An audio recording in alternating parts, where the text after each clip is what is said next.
9 Telangana news కి స్వాగతం. నిజామాబాద్ జిల్లా దర్పల్లి మండలంలోని గోవిందపల్లిలో సర్పంచ్ గోలెం గంగదాస్ అధ్యక్షతన వికసిత్ భారత్ సంకల్ప యాత్రను నిర్వహించారు.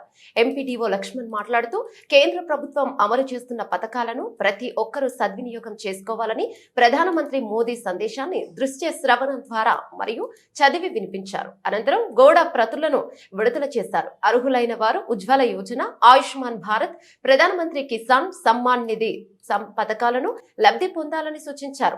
కేంద్ర ప్రభుత్వం అందించే సంక్షేమ పథకాలు నిధులను పొందాలంటే ప్రతి ఒక్కరూ జన్ ధన్ బ్యాంకు ఖాతాలు తీసుకోవాలని సూచించారు. ఆధార్ కార్డులను అలాగే బ్యాంకు ఖాతాలకు అనుసంధానం చేయించుకోవాలన్నారు. కేంద్ర ప్రభుత్వం అమలు చేస్తున్న ఆయుష్మాన్ భారత్ కార్డులు పొందాలని, దీంతో ప్రైవేట్ ఆసుపత్రుల్లో 5 లక్షల రూపాయల వరకు వైద్య ఖర్చులు పొందొచ్చన్నారు. ఇల్లు లేని వారు ఇంటి నిర్మాణ సాయం కోసం ప్రధానమంత్రి ఆవాస్ యోజన ద్వారా నమోదు చేయించుకోవాలని కోరారు. అటల్ పెన్షన్, జీవన జ్యోతి బీమా, కిసాన్ సమ్మాన్ నిధి తదితర పథకాలను వివరించారు.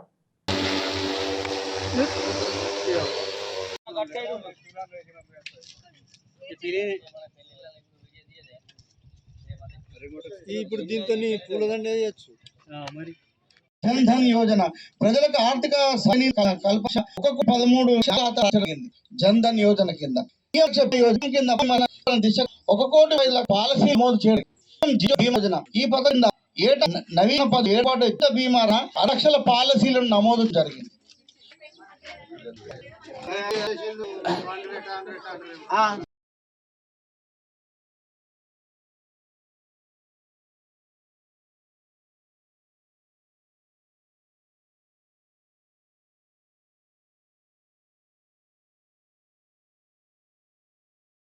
నుంచి వచ్చాను. డిపార్ట్మెంట్ ఆఫ్ ఫర్టిలైజర్ ఎరువుల శాఖ అంటారు. మీకు పిఎం ప్రణామ్ స్కీమ్ ద్వారా గ్యాస్ కనెక్షన్ ఇచ్చినాము, అందరూ కూడా ఇచ్చినాము.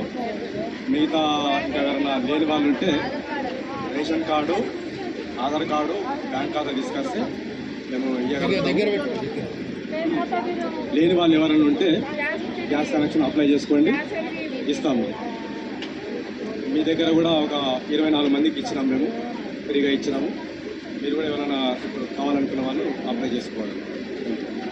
తీసుకొని వచ్చారు కాబట్టి అమ్మ దయచేసి నేను అనేది ఏంటంటే, మీకు పొలం పనులు ఉండొచ్చు, ఏమన్నా ఉండొచ్చు, కానీ నేను ఒక విన్నపం రిక్వెస్ట్ ఏంటంటే, మీరు ఏదైనా పని మీద, పెన్షన్ పని మీద, ఏదో పని మీద మండల ఆఫీస్కి వచ్చినప్పుడు నాకు 22 గ్రామాలు ఉన్నాయి.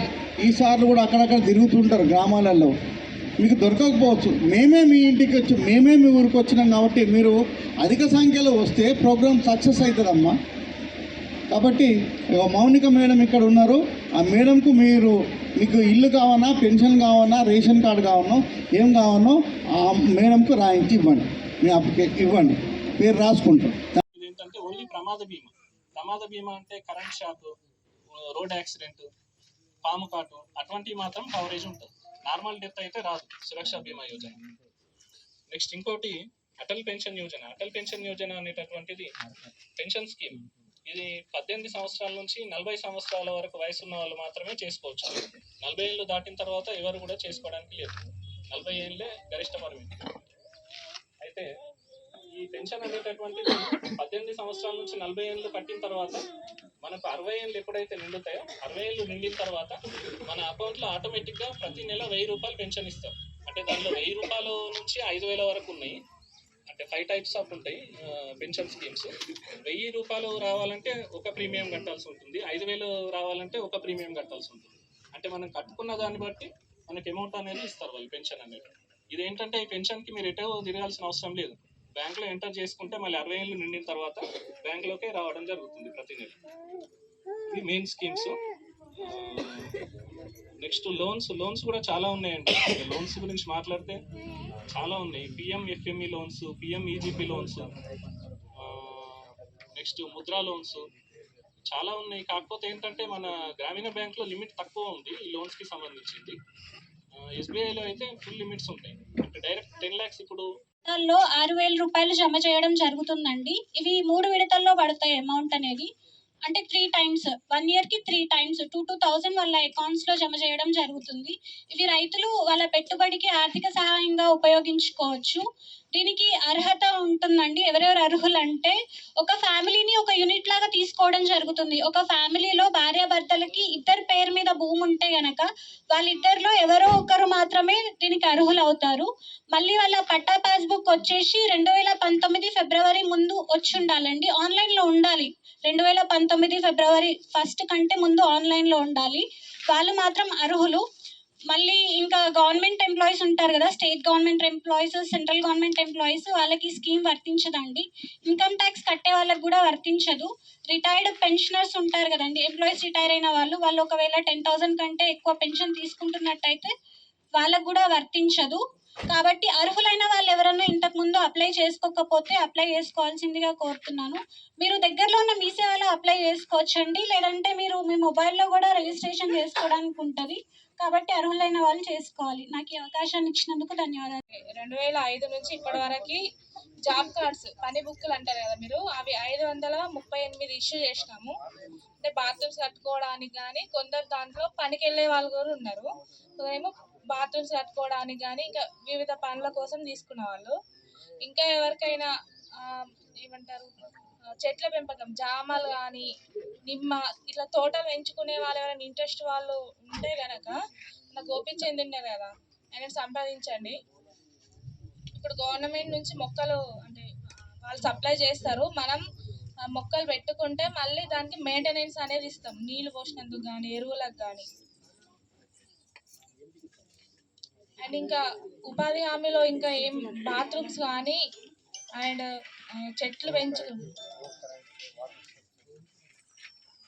ఫార్మేషన్ రోడ్స్, ఇప్పుడు దానికి రోడ్స్ సరిగా ఉండవు కదా, అంటే ఆ చుట్టూ ఆ పక్కన ఉన్న మట్టిని తీసి ఒక రోడ్డు తయారు చేసుకోవడం, దాన్ని ఫార్మేషన్ రోడ్స్ అంటారు. అలాంటి పనులు కానీ, ఇంకా ఏమైనా తోటలు పెంచుకునే వాళ్ళు కానీ ఉంటే మన గోపీచంద్కి డీటెయిల్స్ ఇవ్వండి.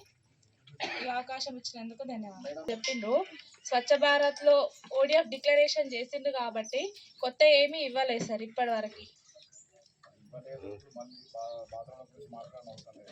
అంటే ఇంతకుముందు కార్డ్స్ ఎందుకోసం, ఈ 536 కార్డ్స్ ఎందుకోసం ఇష్యూ చేసినామంటే అది చెప్తున్నాను రీజన్. అందులో పనిచేసే కార్డ్స్ అన్నీ కావు సార్, అందులో 136 కార్డ్స్ మాత్రమే పనిచేస్తారు. మిగతా వాళ్ళు ఎందుకు తీసుకున్నారు, కొందరు పళ్ళ తోటల పెంపకానికి, కొందరు బాత్రూమ్స్ కట్టుకోవడానికి, కొందరు కళ్ళాలు వడ్లు ఆరబెట్టుకోవడానికి, అట్లా వివిధ పనుల కోసం తీసుకున్నారు.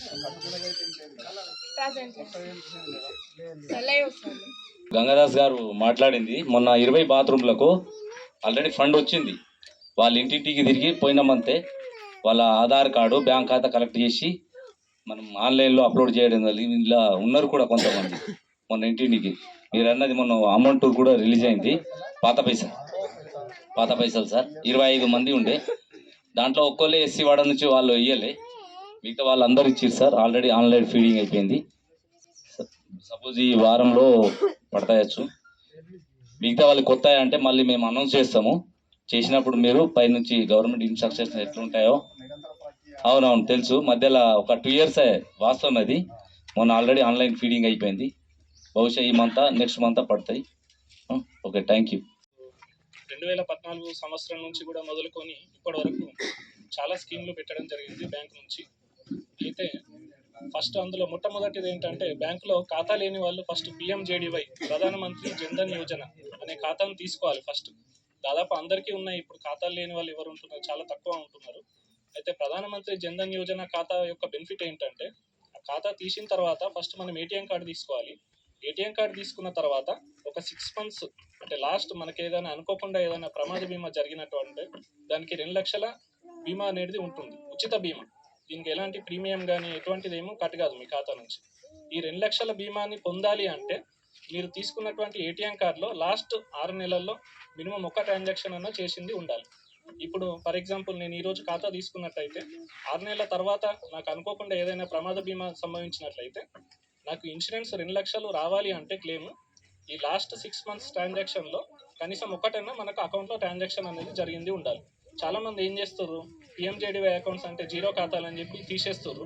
తీసిన తర్వాత దానిలో అసలు ట్రాన్సాక్షన్ చేయడం అనేది మర్చిపోతుంది. అట్లా మర్చిపోవడం వల్ల దాని యొక్క బేసిక్ ఉద్దేశం అనేటటువంటిది అది మనకు ఇదైపోతుంది, అంటే కరెక్ట్ బెనిఫిట్ అనేది అందరూ పొందలేకపోతుంది. అయితే మెయిన్ ఏంటంటే పిఎంజేడీవై ఖాతాలు తీసిన తర్వాత దానిలో ట్రాన్సాక్షన్ చేసుకోవడం అనేది కంపల్సరీ. మినిమం 2-3 నెలలకు ఒకసారి బ్యాంక్కి రావడం, ట్రాన్సాక్షన్ జరుపుకోవడం వల్ల దాని బెనిఫిట్ అనేది పొందవచ్చు. నెక్స్ట్ ఇంకోటి, ఈ జన్ధన్ యోజన కాకుండా తర్వాత ప్రధానమంత్రి జీవన జ్యోతి బీమా యోజన.